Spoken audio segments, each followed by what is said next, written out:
On behalf of Namita Gokhale, William Dalrymple, and all my colleagues at Teamwork Arts, welcome back to JLF's Brave New World Season 2. Our magazine partner for this series is The Week, Journalism with a Human Touch. Those of you who missed our earlier episode, presented in partnership with the University of York and the York Festival of Ideas, On Fire, the burning case for a Green New Deal, Naomi Klein in conversation with Kiran Trehan, you can catch this on our YouTube channel, Jaipur Litfest JLF, or on our Facebook page, JLF Litfest. Our next session today is Print Magazines, the Evolving Narrative. Radhika Jones in conversation with Supriya Dravid. The ever-changing landscape of print media in a post-pandemic world is important. When a generation of us have grown up with print as a medium, how do we work towards adapting our experience into an increasingly digital world? And what are the consequences of that? Radhika Jones is the editor-in-chief of Vanity Fair. Previously, Jones served as the editorial director of the books department at the New York Times, deputy managing editor of Time, and the managing editor at the Paris Review. Supriya Dravid is the former editor-in-chief of Elle India. Her novel, A Cool Dark Place, was published by Penguin Random House. Please do remember to ask questions and comment by typing it into the comment section below. And in case any of you drop off due to bandwidth issues, you can find us on our YouTube channel, Jaipur Litfest JLF. And of course, if we drop off, just hang in there and we'll be right back. Ladies and gentlemen, Print Magazines, the Evolving Narrative, Radhika Jones in conversation with Supriya Dravid. Radhika, Supriya, over to you. Thanks, Sanjay. Hi, Radhika. So wonderful to have you here. It's great to be here. I wish I were actually there, but it's nice to be on the call. I want to start this conversation on a positive note. What, according to you, has been the pandemic's biggest gift to publishing? It's such a good question. I speak often to my staff about silver linings of this time. We have been working from home, working remotely since the middle of March. So that's more than 6 months, just coming up on 7 months. And the thing that I think has been the best part of it for us is that we have really been forced to be innovative and creative in the way that we produce our magazine, in the way that we do our journalism, for our website. I've worked now in magazines and in publishing for about 25 years, and change can be difficult. We all know what it's like to have certain habits and ways that you do things, ways that you work. And so being faced suddenly with a situation where, for example, we couldn't do an enormous Vanity Fair photo shoot in the way that the magazine ordinarily would have done, with a lot of people on set, photographer, photo assistants, producers, stylists, lots of talent, all of those things. That was suddenly not available to us anymore, and we had to figure out how to do things differently. And one thing that we did in our June issue, which became a real fan favorite and is a favorite thing of mine, is we did a photo shoot using a drone. In Catherine O'Hara's backyard, and it was kind of a joyful thing, and she really got into it, and we never would have done that under ordinary. Exactly. So it's a small example, but it's an example of just being forced to think differently, and being forced to embrace the moment and lean into it. And so I've been very proud of my colleagues at Vanity Fair who really have delivered, and we are changing certain things about the way that we work, and that's not a bad thing. I want to talk to you about that shoot. I thought it was so interesting to, utilize, it was just every part of everyone's brain was just open, saying, how do we make this happen? And the very fact that she also agreed to be a part of that, and I thought that was quite exciting. How did that idea come about, if you don't mind talking about it? I don't at all. It was all sort of theatrical. We had that photo shoot scheduled for literally the day that things shut down. So it was the last thing on our calendar, and Catherine, bless her, was so eager to participate, and it was, it was going to be a regular shoot. And finally, the night before, we came to grips with reality and said, well, we can't do this, we have to cancel it. But we kept talking to her team through the following couple of weeks and trying to figure out, all right, well, we can't do it that way, so what can we do? And we really worked it out so that we could get certain clothes, shipped directly to her house from the fashion houses. And we called up Art Streiber, who has photographed Vanity Fair before, who we knew had experience piloting, directing drones remotely. And Catherine was super helpful in kind of allowing us to scout her home. And she is a consummate performer, and I think really wanted to embrace this idea that we could do things in a way that was unorthodox. And so once we sort of had a plan and we felt obviously we wanted to take all of the safety precautions necessary, and we felt that we could do it safely following state and local protocols. We went ahead, and it did turn out to be a shoot that captured, I think, some of the kind of chaos of that moment, but also, it did very much depend on her willingness and her professionalism, and also her ability to find some humor, or at least some absurdity in the moment. It's totally mad and so fantastic.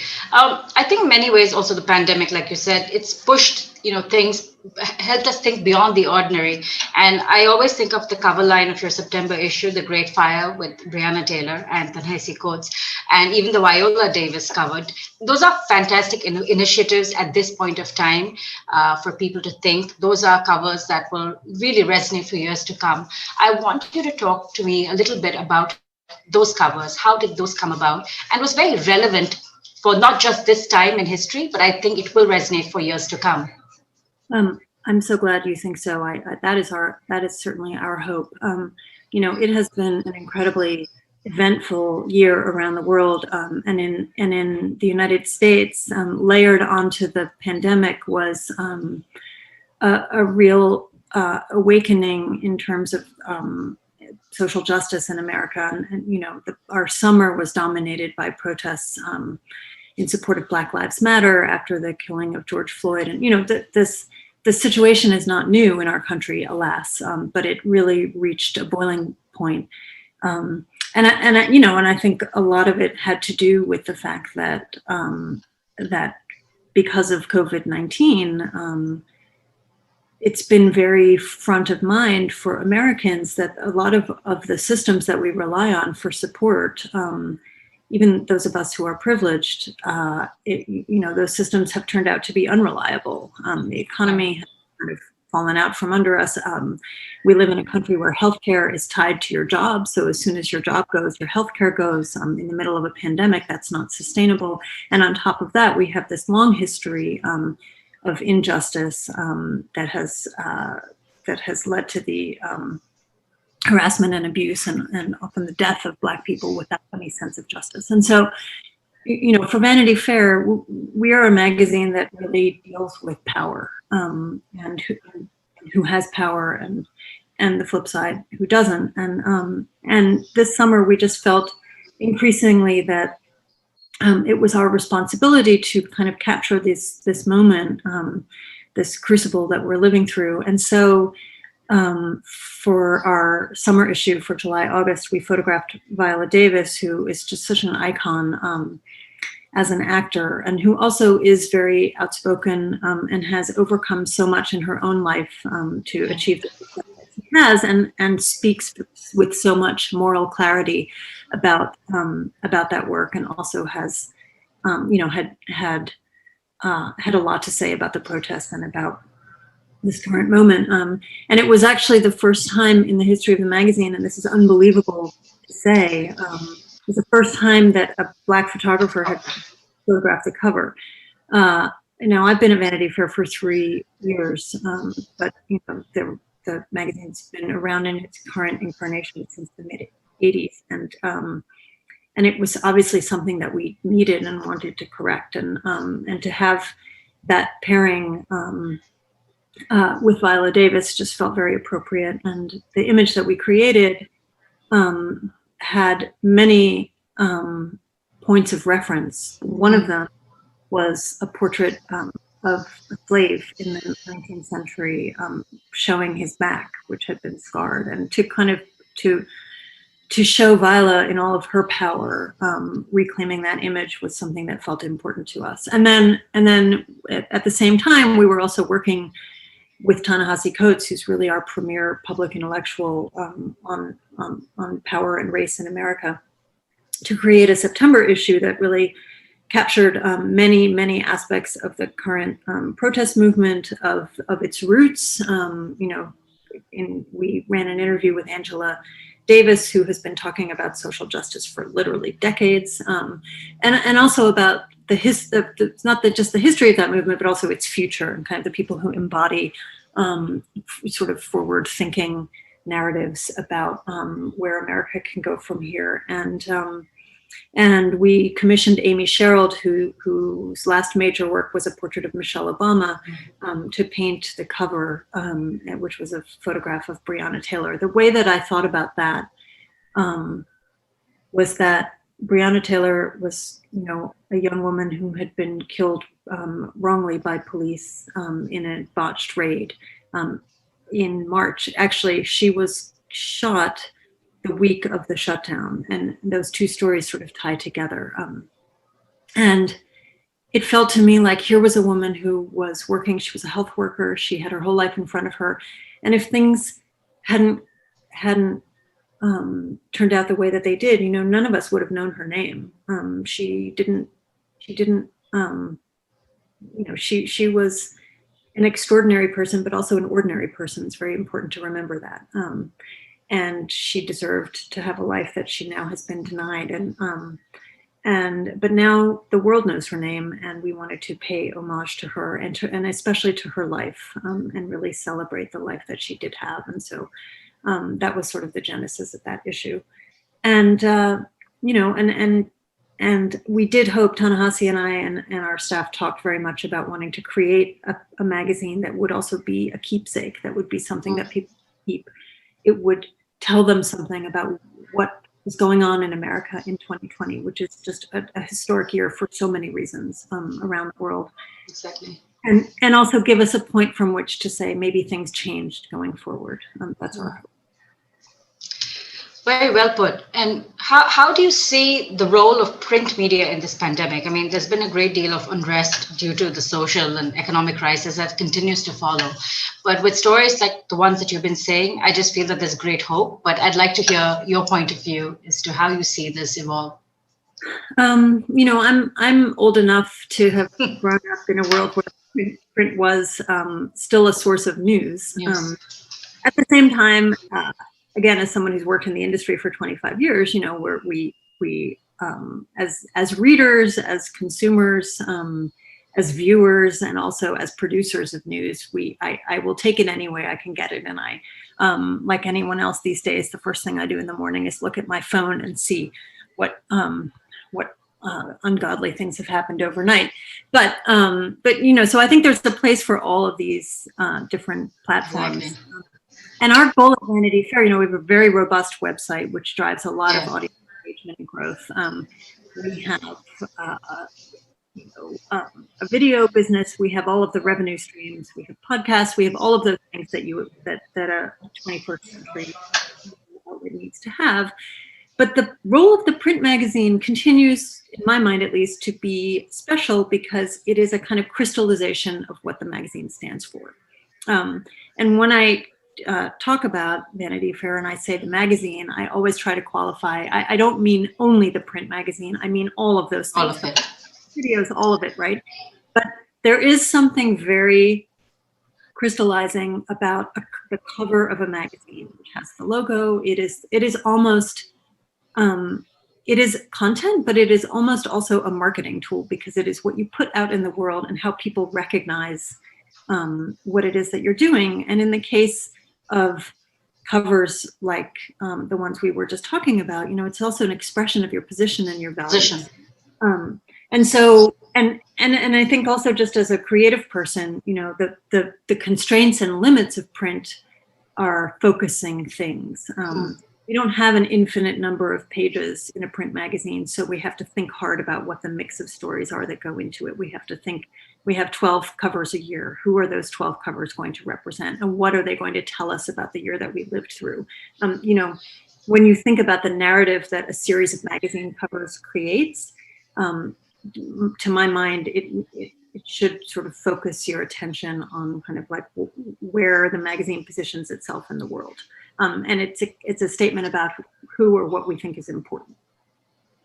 I think that was actually leading up to my next question. I think what you've successfully also done is skillfully blended the work with the glamour. You had Lena Waithe as your first cover, but you also had Chrissy Teigen and John Legend and their families. Did you consciously carve this part when you were appointed as the editor-in-chief? And I also want to understand when you say, about your creative journey, your covers and the main messaging behind them, because there are fun covers as well. There's beautiful fun covers. There's also covers like that Nicole Kidman cover with a beautiful cover line, it's like the celestial luminosity. I think those are lines that remain with me. I always look at those when I used to do my covers, saying, okay, this is the line, this is the messaging, this is how one operates, because I remember these lines in my sleep, because that's what we live and breathe as a magazine, in the business of magazines. So I'm curious to know that, sometimes things take their own course, but when you were appointed, did you consciously carve out this part that you will have Lena Waithe in that white shirt, and you'll also mix it up a little bit with Chrissy Teigen and John Legend, and just a little bit about your messaging and your covers? Sure. I think the thing that always appealed to me from the outside about Vanity Fair was that it could be many things. Yes. Magazine covers politics, but it also covers celebrity and Hollywood. And we have had major profiles of international leaders and of business leaders, but we've also broken political news, and we cover Silicon Valley, and we cover, Wall Street. And so it is a magazine that has, it is at its core, it's about power and personality. Yeah. But those things live in a lot of different areas of the world. And I think part of what has always made Vanity Fair unique is that we try to bring those things together and find the common ground among them. So that's sort of part of the answer to your question, which is that I felt that was something to embrace, was the kind of the range of the magazine, and the idea that we were reaching a readership that understands that power can manifest in many different ways. And so, but to that question about kind of how I felt about it coming in as editor-in-chief, I think that there's a very narrow definition of something like glamour that kind of roots it in old Hollywood, and it's from the 30s and 40s, and everybody's wearing a gown or a tuxedo. But I also felt that Vanity Fair, and particularly in its incarnation in the 80s and early 90s, like it was a magazine that was edgy, and it was raw, and it was very modern, very modern. And I felt that it had maybe lost a little bit of that edge. And so I wanted to bring back a sense that this was a magazine that was really current and deeply relevant.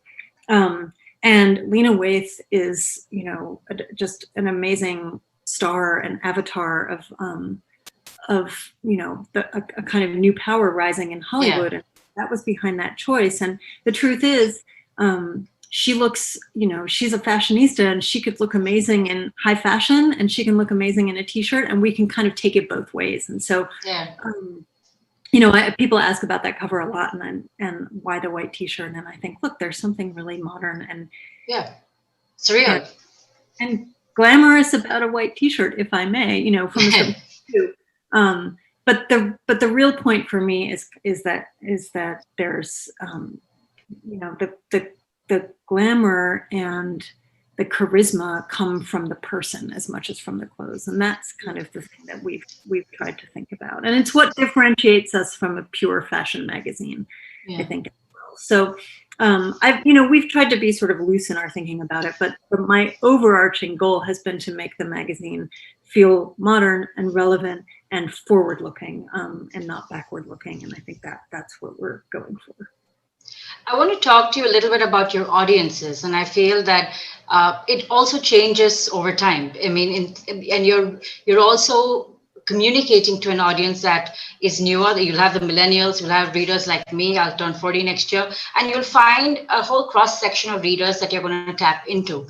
How does that work for you? Is that important to you when you do your lineup? How do you navigate stories that say, okay, this is the kind of story that would get into the magazine, that'd be a keepsake, this would go into the Hive, this would go into the website, and these are the ones that would do really well as a video? How do you juxtapose all of that as an entity by itself? When I think about our audience, this is a very unscientific way of putting it, but the thing that I tend to say is that Vanity Fair is a magazine for grown-ups. So that could encompass a very precocious late teenager, or it could be someone who's in their 60s or 70s, but it's almost like an attitude toward the world rather than a specific age. I think our square demo is kind of me. I'm 47. I'm, I have a higher degree, and so I think very broadly about audience, and more I think we have created overlap between our voice and our presence online and in the magazine, because the online voice, I think for a long time had skewed a little bit younger, and I think that now the print magazine also is maybe skewing a little bit younger in terms of our voice and our perspective. But again, younger is not, 8 and 12-year-olds. It's kind of, it remains, late teens, 20s, et cetera. But the question you ask is one that we consider a lot, which is like, okay, here's a great story. What's the best thing that we can do with it? And is it a limited series for television? This is really how we think now. And I think anyone at a magazine, right? Like thinking, here's a great idea. Is this a podcast, or is it a feature in the magazine, or is it both? And which one comes first? And so we're always applying that lens. And a lot of it has to do, when I'm thinking in particular about what goes in print, a lot of it has to do with whether we think the print medium will augment this story. Can we art it or illustrate it in such a way that it merits a certain amount of space in print? Some stories are like fantastically newsy, but they're not going to last the month shelf life that they would need to last in order for someone to pick up the magazine, 2 weeks after they've received it and enjoy that story. And so we think also a lot about timeliness, because with a magazine on our schedule, we have to close it, it has to print, it has to be delivered, and then we can't control, I can't delude myself into thinking that everybody's going to open it as soon as it arrives.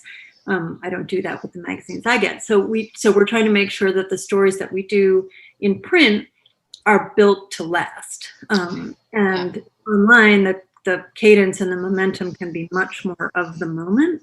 But what I will say is that the features that we invest a lot of time in reporting in, and also photographic assets and what have you, also tend to command a very large and engaged audience online, because people come to Vanity Fair for those kinds of stories. They come to us for news and commentary, but they also come to us expecting, a kind of cinematic narrative, like a story of Exactly. that really pulls you in, or a profile of someone in power that really pulls you in and gives you a lot of context and a lot of color. So those stories really do double duty. It's not like they just go in the magazine because they can last. It's like they're also very powerful tools for us online. And so we often get to have our cake and eat it too. I want to ask a question on advertisers, and I can speak from my experience at Elle is, when we went right before lockdown, we only put out digital issues, and there was a hard sell for traditional advertisers. But what they also told me was that as you go into print, like the traditional advertisers, like the Chanels of the world, the LVMH group would come back, and that was a very reassuring way to go by, saying, okay, these are traditional advertisers, and they'd come back. But I think what this pandemic has also taught us is that there are newer type of advertisers right now, because those who benefited during the pandemic, put it that way. How does that work for you as an editor when you have to straddle those sort of decisions, especially when, there's a different sort of an advertiser who's keen to spend, and you were not used to working with them, and, for obvious reasons, but how does that work for you? Well, it's been very interesting, the advertising landscape this year, because just as things have been upended for us on the creative side, Hmm. obviously that happened as well with major fashion houses, and what have you. And so, one thing I think that is helpful for us is that because we have so many zones of coverage and zones of authority, we've always had a kind of diverse blend of people who want to partner with the magazine. And some of the entities that have done well this year are people who we already have relationships with, on the West Coast of the United States, which is to say tech companies and also streaming services, Netflix, Of course. Disney Plus, the kinds of places that are now creating the entertainment that we're all stuck in watching. So, but those are relationships that have always been core to Vanity Fair. So for us, it's just been a question of making sure that we're reaching out to those partners and letting them know how we're doing, and making sure that they see how our audience is growing at this time, and trying to keep those relationships healthy, and also just casting toward the future, like working toward a situation where we're less dependent on all of it, because I think for us, we have a paywall, we have we've a lot of subscription growth this year, and that means that more and more of our revenue comes from our readers and our subscribers, and that's a wonderful position to be in. Exactly. You really wake up thinking of, like, how are we serving the readers? So for me, it's like a question of kind of diversifying all of those areas of support and making sure that all those relationships are being fed, but maybe primarily the relationship between us and our readers. I want to ask you a question, because I know you're a mother to a young son. And is there such a thing as, work-life balance? Because I remember during one of the fashion weeks, you were carrying your son's toy and, placing him at the shows. And how do you, I know we never ask men this question, but I'm a mom and I always feel that I'm always on the phone. And even before this conversation, was like, I'm doing this, don't come in, I'm doing this. But, how do you juggle, the responsibilities? When do you sleep at all? And how do you juggle the responsibilities of what you do, which is chaotic? I'm sure it's maddening, but also the responsibility of now sending your son to school, because I believe it's just all opened up. But how does it all work out for you? Is it just like synchronized drowning, as I call it? I think I have a pretty lucky situation, because my husband is the lead parent, as the phrase goes. So he is he's the parent in chief. He's a stay-at-home dad. So, which particularly in these last 6 months has meant that I am able to work, and I was able to work even when my son, who turned 6 this summer, was at home because he was with his dad, and so we would, we actually gained back some family time in a lovely way, because I wasn't commuting and I had no events in the evening. So if anything, we've been able to spend more time together, which has been another silver lining of this situation. But it is definitely a balancing act. And I have had the pain of hearing my son say, "Why are you working again? Why are you always working?" And there's nothing that cuts to your soul like that. But the truth is, as he's gotten older, it's been kind of interesting, because he's come to understand a little bit of what I do. And I've tried to take the opportunity of working from home to kind of involve him a little bit. Finn, like, look at this picture. Which of these pictures do you like better? He's not making the decisions for Vanity. No. It's been interesting to educate him as to, well, this is what I spend my time doing, and it is creative. He does have that point of entry to it. So I guess I've just tried to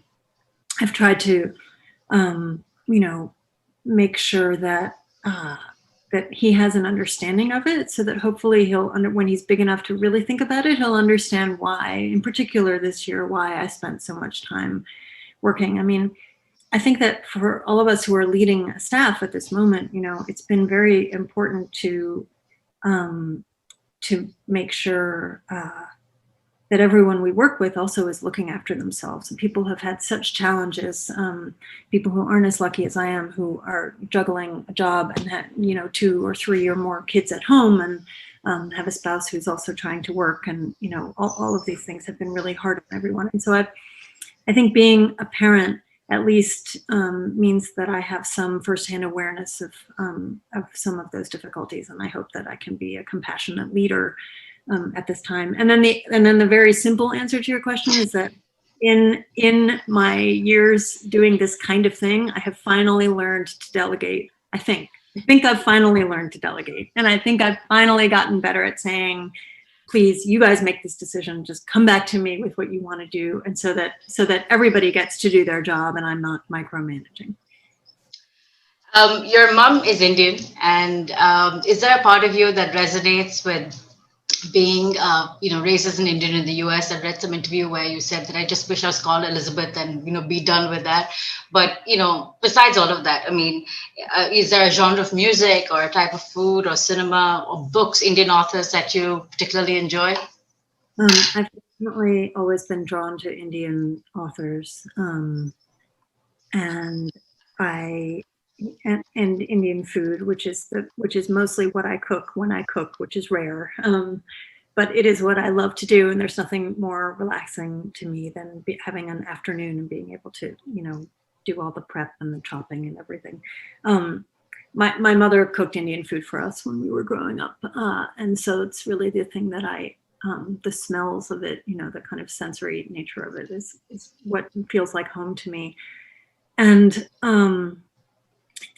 it's funny, I have a lot of close friends from my childhood, but also in my professional life, who are Indian or of Indian origin, and we have a lot in common.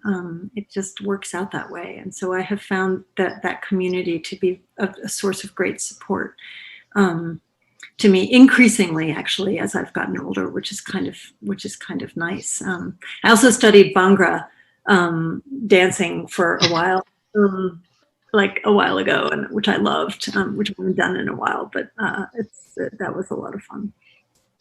What's next for you? I mean, in terms of the direction in which you want to take for the rest of the year and 2021. I mean, it's going to be an interesting time in November, and it's a very politically charged woke climate. And as a person and as an editor, I gather you have to have an empathetic point of view. But is it really possible? There's so much right now that's beyond our control. There's so much that we can't control about where the news is taking us. This past week in American life and politics has been truly unprecedented, and I know that word has been said a lot over the last 4 years, but it's been quite beyond anything that I imagined. So I guess we've all learned not to try to predict anything, and I think to that question of what does the rest of the year hold, we're trying to just follow the news and create a space of possibility. I do think that whatever happens with the election in November, it is not going to magically solve the problems that have been revealed in the United States in these past 6 months. And I think that it has been a time, many of us knew that those problems were already there, to be clear. I don't think that it's that people discovered them per se, but they have become truly wrapped up in the idea that, and I think the idea of like what America is and what America stands for globally, obviously, as well as domestically. And so I think that whatever happens in November, that these next years in the United States are going to be, hopefully they will be some years of healing, but I think they also will need to be years of great change, like continual change in the ways that we approach our citizenship and our government and our sense of justice and even reparations. So I am prepared for a lot of news either way. And I think that's a good thing. But I think it's going to be a busy time. I have one last question before we go on to the audience questions, and it's a question that always occupies me when I liaise with writers. Is, oftentimes you'd want long form journalism, you want pieces, but it'll break my heart to say, hey, can you do this in 600 to 800 words, and then you start an argument, and it's upsetting because you agree with them, but at the end of the day you have to give in to saying, hey, listen, but technically this is the layout, this is how it'll work, we'll justify it with all of those things, maybe carry a longer version of it online. Is that something that always irks you when you commission writers in saying, okay, long form? I mean, with Vanity Fair, you still have that scope of carrying large, long pieces. But how does that work for you while you are liaising with, say, established writers? That's an awkward question. Like, can you tone it down? How do you do that? Yeah, I it's funny. I mean, I worked for 8 years at Time magazine, and our word counts there were a lot shorter in general. They just, we didn't have, it was a weekly, not a monthly, and so I definitely got used to the idea that all stories can be cut to a certain extent. But the truth is that some stories I do think really earn their length, and so we try to be flexible. We try to really consider when we're at the assignment stage, how long we think it will take to spin this story out in such a way that it merits our investment and that attention. And sometimes that's 3,000 words, and sometimes it's 8,000. And we've definitely we've had a big range. I am a reader first and foremost. That's how I identify. That's how I've felt about myself since I was a child. And so anytime a draft comes to me, I read it with a fully open mind, and I try to be guided by my experience as a reader, just very viscerally, like, is this piece dragging in the middle? And I try to be observant about how I'm behaving. Am I getting distracted? Why am I prone to distraction at this point in the piece? Why isn't it holding my attention? We all know how it feels to read a piece. You start following every word, every sentence. So I try to let that be my guide. What is the reading experience? We're publishing these stories for readers. We're not publishing them for ourselves. We're not publishing them to gratify the ego of the writer, even if that sometimes is a factor at play. We're publishing them for readers. So I try to be a proxy for the reader and figure out where, if the story, sometimes a story comes in and it's twice as long as we assigned, but you know what, that's correct. That's where it needs to be. So I just try to have a very open mind. And then I try to be very diplomatic with my creative team who are doing the layouts, and my managing editor, and all the people who have a stake in kind of making things fit where they need to fit. And usually we find our point of consensus. Super.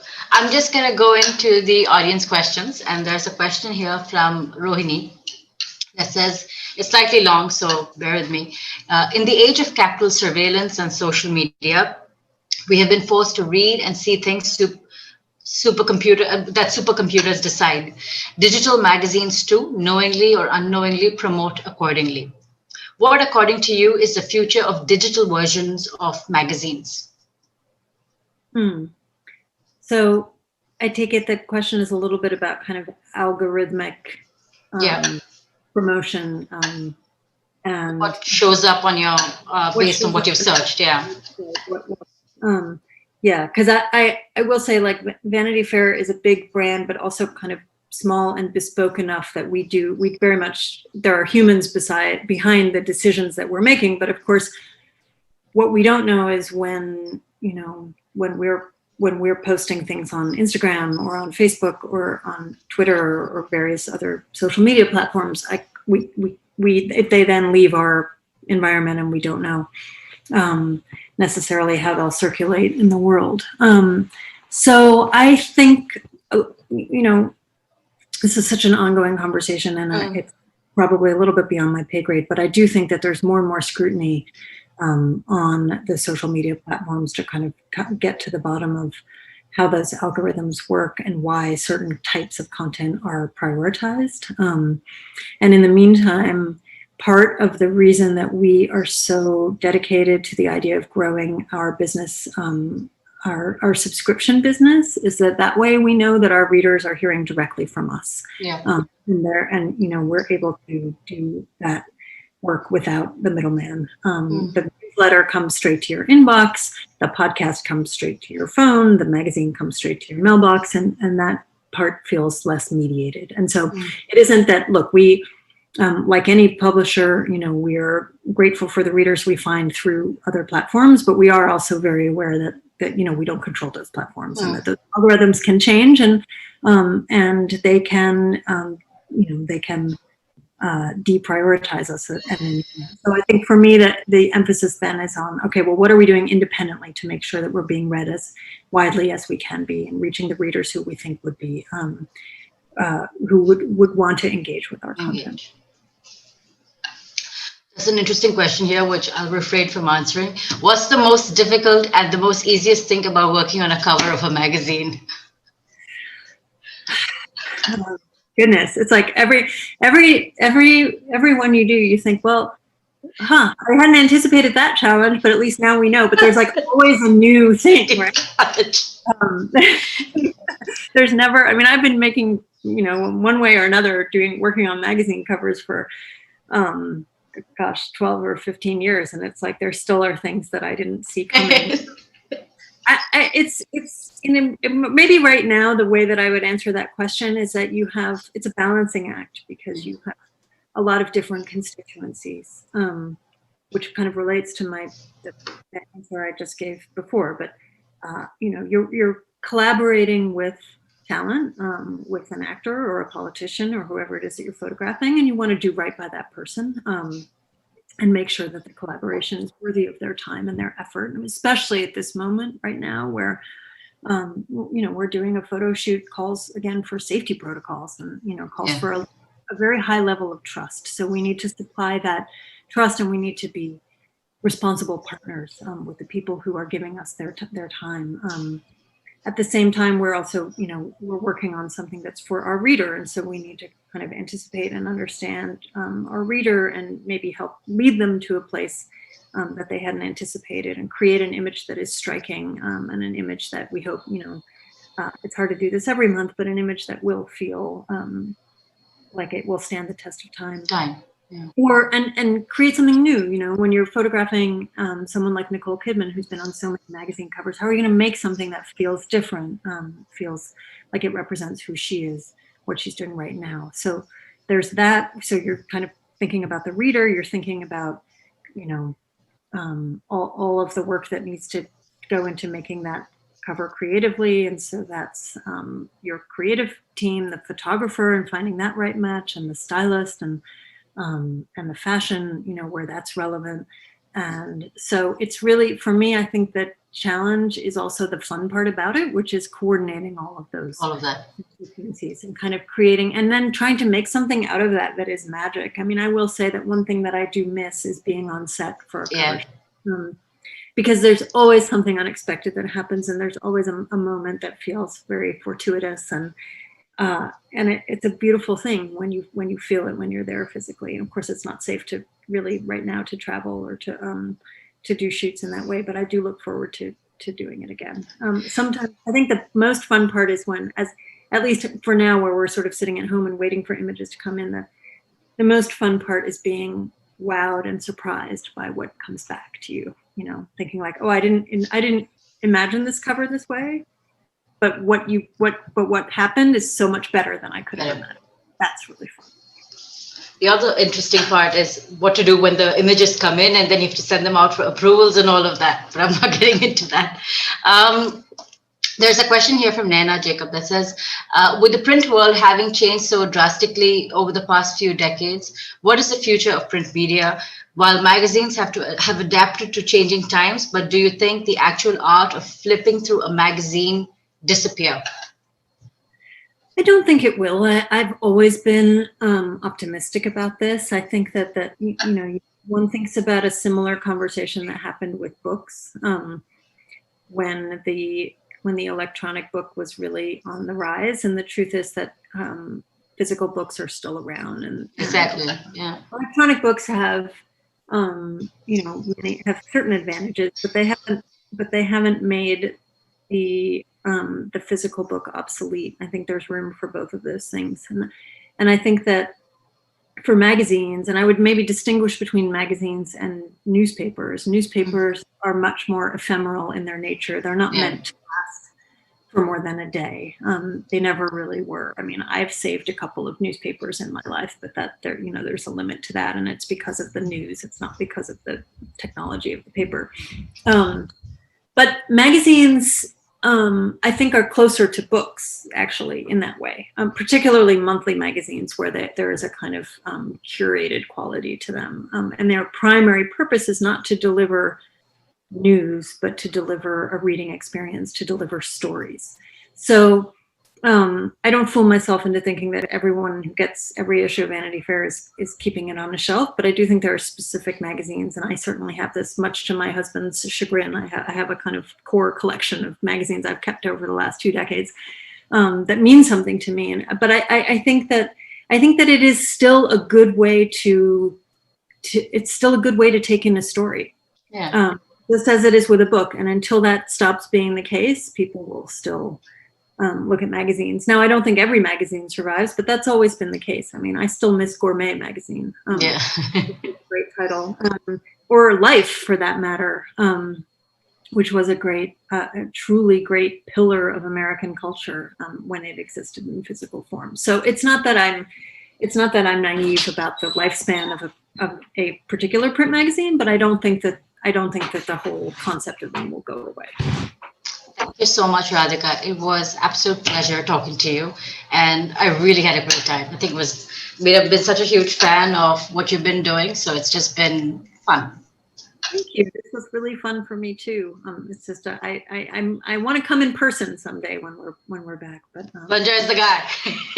Absolutely, we would love to have you there, Radhika. Thank you so much, and maybe you will have a sort of guest editor, just kids, as you said. Now that both of you have got kids at home, hey, hand it over to that 6-year-old and 8-year-old, and you will be surprised about the magazine cover that will pop up on your desk. I can tell you, sort of. It'll be a Mars rover from my house. Thank you both for that fantastic conversation, and absolutely, Life magazine, at least for us, when going into the Delhi Gymkhana, illustrated weekly, Life magazine, and that's what you sort of grew up and got all your wonderful imagery from. And your magazine too. The one thing that I miss, it's when you get onto a flight and make a left, and somebody comes to you with the magazine thing. That's the only time that I have to get to enough time to go through something like Vanity Fair. So hopefully, when flights start again. But Radhika Jones, Supriya Dravid, thank you so much for this brilliant conversation. And thank you all for watching. I'm sorry we couldn't put all the questions out for Supriya to give Radhika, but hang in there, maybe next time. And please do remember to log back on Friday, the 9th of October, to watch another set of great sessions on JLF's Brave New World, Land Where I Flee. That's with Prajwal Parajuli in conversation with Elaine Canning. Humans are nomadic species, and migration remains a constant part of the human experience, presenting an eternal battle between the search for home versus the need for individual freedom. In conversation with Elaine Canning, he navigates through exile and discovery, alienation and acceptance, and how his own history has impacted his writing journey. And this is 7 p.m. Indian Standard Time, 2:30 p.m. British Standard Time, and 9:30 a.m. Eastern Daylight Time. Our second session will be Tishani Doshi and Carlo Pizzatti in conversation, and location and landscape inform the work of Tishani and Carlo. In this evocative session, they talk about how the landscapes they share, the little Dolomites of northern Italy and the coast of Tamil Nadu, both ground and displace them, how exile, Nostor, Harriet, and homecoming form bridges in their life and fiction. And this is at 8:30 p.m. IST, 4 p.m. British Standard Time, and 11 a.m. Eastern Daylight Time. Till then, stay masked, stay safe, have a great day.